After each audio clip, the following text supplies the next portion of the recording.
September 11th, more than 60 Israelis have been arrested or detained, either under the new Patriot anti-terrorism law or for immigration violations. A handful of active Israeli military were among those detained, according to investigators, who say some of the detainees also failed polygraph questions when asked about alleged surveillance activities against and in the United States.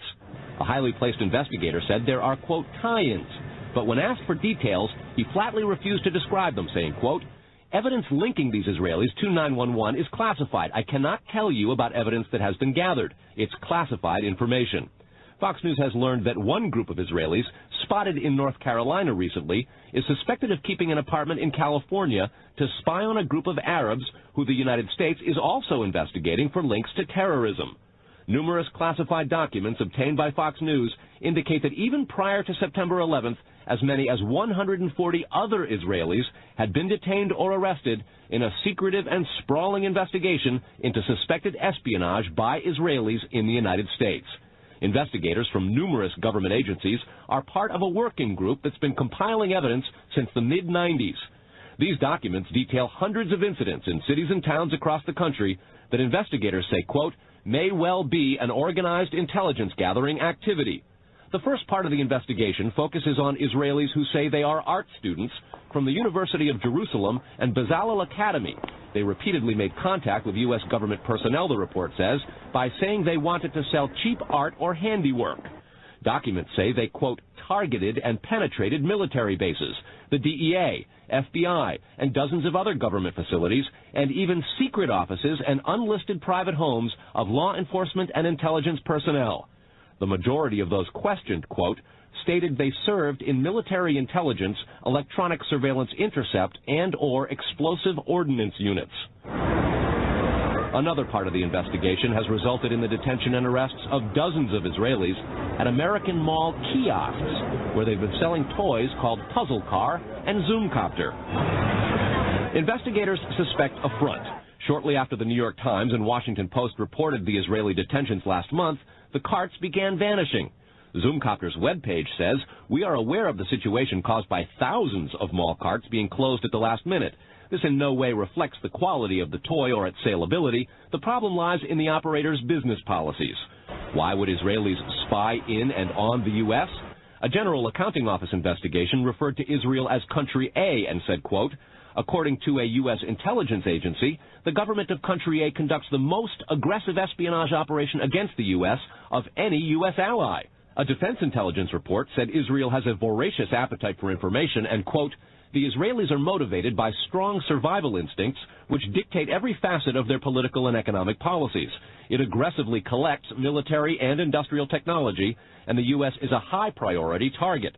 The document concludes, quote, Israel possesses the resources and technical capability to achieve its collection objectives. A spokesman for the the Israeli embassy here in Washington issued a categorical denial, saying any suggestion that Israelis are spying in or on the U.S. is, quote, simply not true.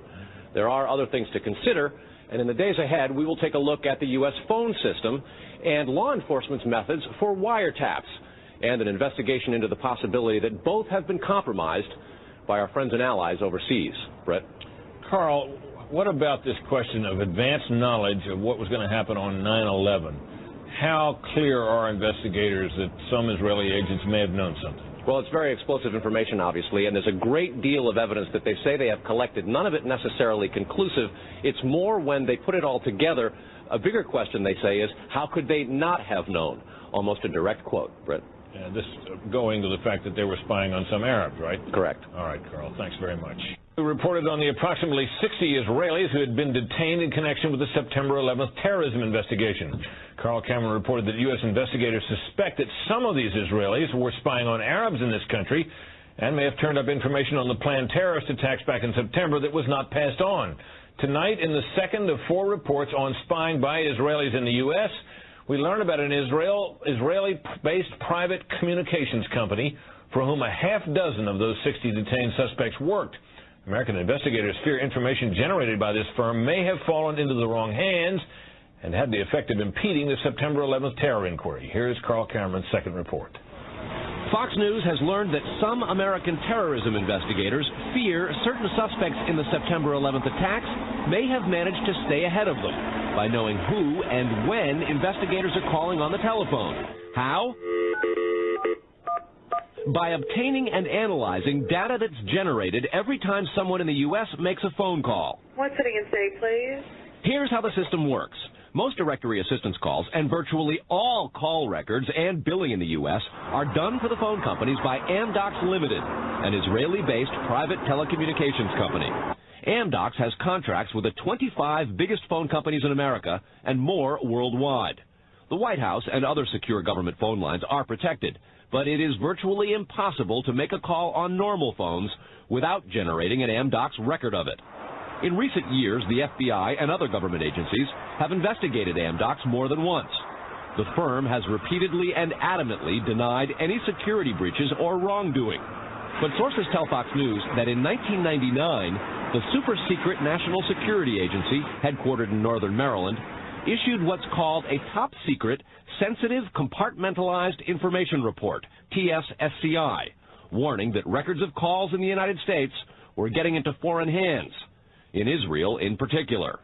Investigators do not believe calls are being listened to, but the data about who's calling whom and when is plenty valuable in itself. An internal Amdocs memo to senior company executives suggests just how Amdocs-generated call records could be used. Quote, widespread data mining techniques and algorithms, combining both the properties of the customer, like credit rating, and properties of the specific behavior such as whom the customers are calling. The Amdocs memo says the system should be used to prevent phone fraud, but U.S. counterintelligence analysts say it could also be used to spy through the phone system.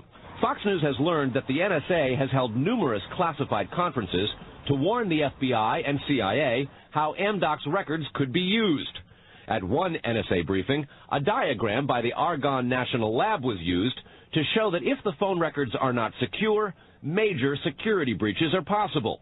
Another briefing document said, quote, it has become increasingly apparent that systems and networks are vulnerable. Such crimes always involve unauthorized persons or persons who exceed their authorization, acting on exploitable vulnerabilities. Those vulnerabilities are growing because, according to another briefing, the U.S. relies too much on foreign companies like Amdocs for high-tech equipment and software. Quote, many factors have led to increased dependence on code developed overseas. We buy rather than train or develop solutions. U.S. intelligence does not believe the Israeli government is involved in a misuse of Amdocs information, and Amdocs insists that its data is secure. What U.S. government officials are worried about, however, is the possibility that Amdocs data could get into the wrong hands, particularly organized crime, and that would not be the first time that such a thing has happened.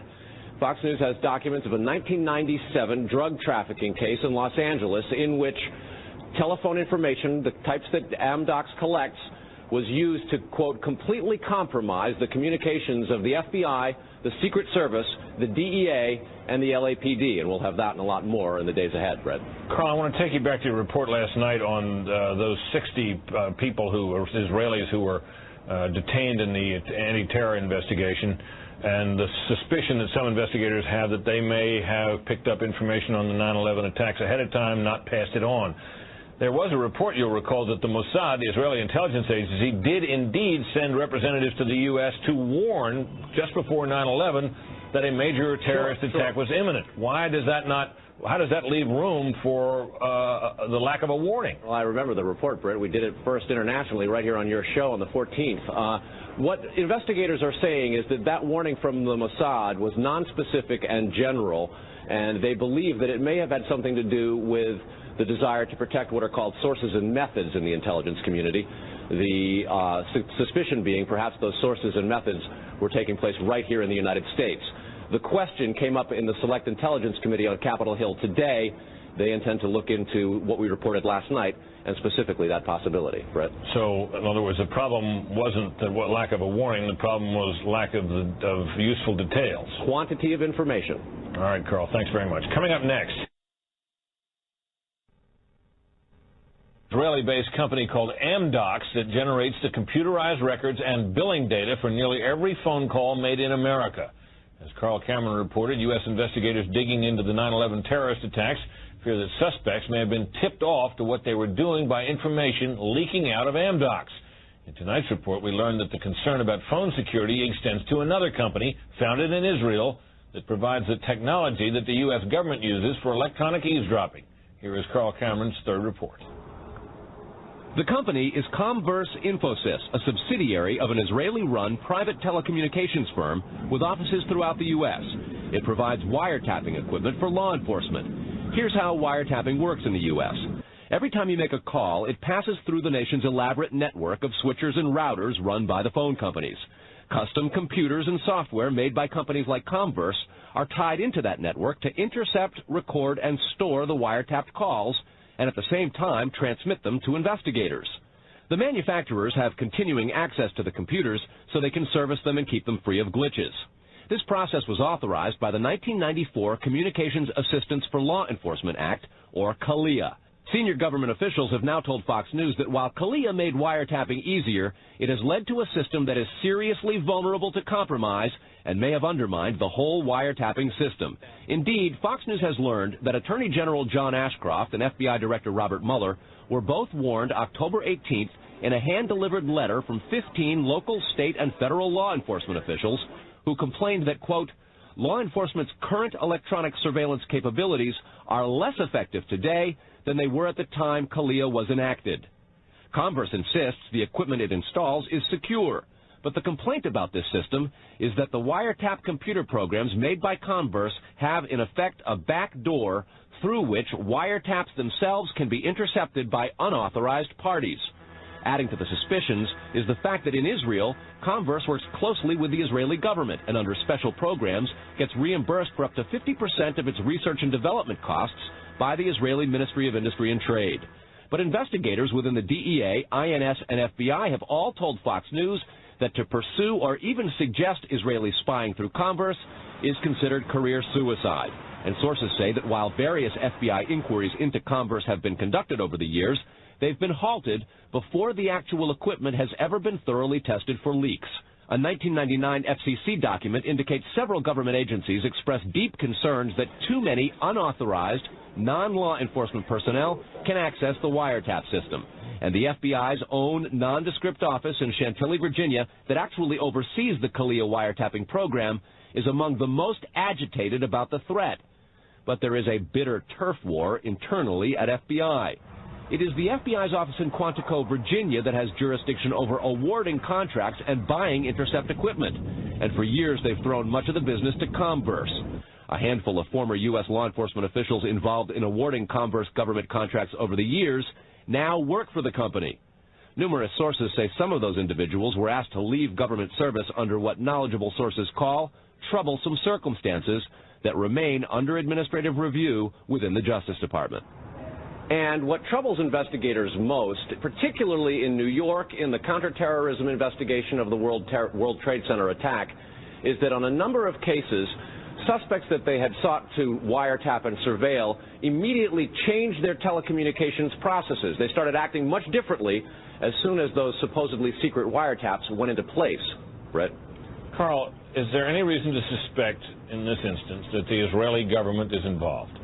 No, there's not, but there are growing instincts and an awful lot of law enforcement officials in a variety of agencies who suspect that and have begun compiling evidence and a highly classified investigation into precisely that possibility. Brett? All right, Carl, thanks very much. On a long-standing government espionage investigation, federal officials this year have arrested or detained nearly 200 Israeli citizens suspected of belonging to a, quote, organized intelligence gathering operation. The Bush administration has deported most of those arrested after September 11th, although some are in custody under the new anti-terrorism law.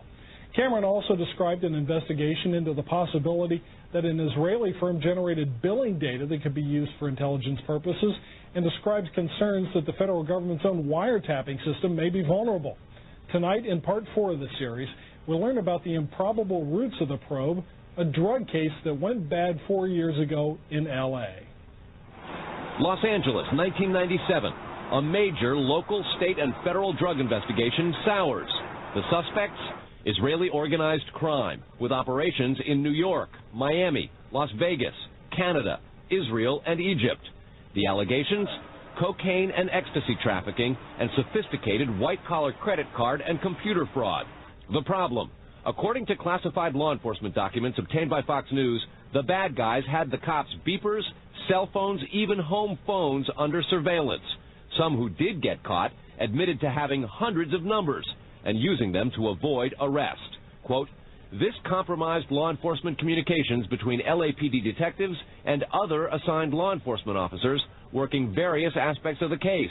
The organization discovered communications between Organized Crime Intelligence Division detectives, the FBI, and the Secret Service. Shock spread from the DEA to the FBI in Washington and then the CIA.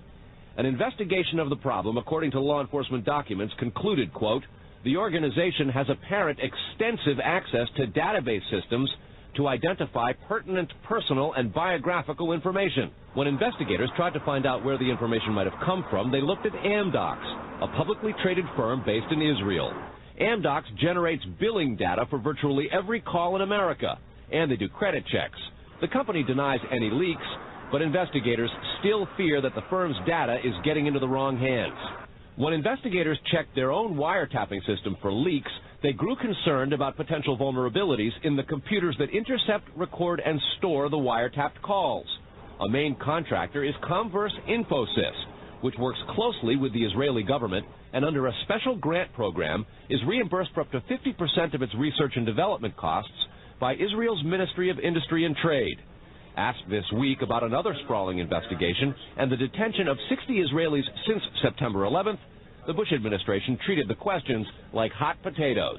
I would just refer you to the Department of Justice with it. I'm not familiar with the report. I'm aware that some Israeli citizens have been detained. With respect to why they are being detained and the other aspects of your question, whether it's because they are in intelligence services or what they were doing, I will defer to the Department of Justice and the FBI to answer that. Beyond the 60 apprehended or detained and many deported since September 11th, another group of 140 Israeli individuals have been arrested and detained in this year in what government documents describe as, quote, an organized intelligence gathering operation designed to, quote, penetrate government facilities. Most of those individuals said they had served in the Israeli military, which is compulsory there, but they also had, most of them, intelligence expertise and either worked for Amdocs or other companies in Israel that specialize in wiretapping. Earlier this week, the Israeli embassy here in Washington denied any spying against or in the United States. Tony? Carl, we've heard the comments from Ari Fleischer and Colin Powell. What are officials saying behind the scenes? Well, there's real pandemonium described at both the FBI, the DEA, and the INS. A lot of these problems have been well known to some investigators, many of whom have contributed to the reporting on this story. And what they say is happening is supervisors and management are now going back and collecting much of the information because there's tremendous pressure from top levels of all of those agencies to find out exactly what's going on. At the DEA and the FBI already, a variety of administrative reviews are underway in addition to the investigation of the phenomenon. They want to find out how it is that all this has come out, as well as be very careful because of the explosive nature and very political ramifications of the story itself. Tony?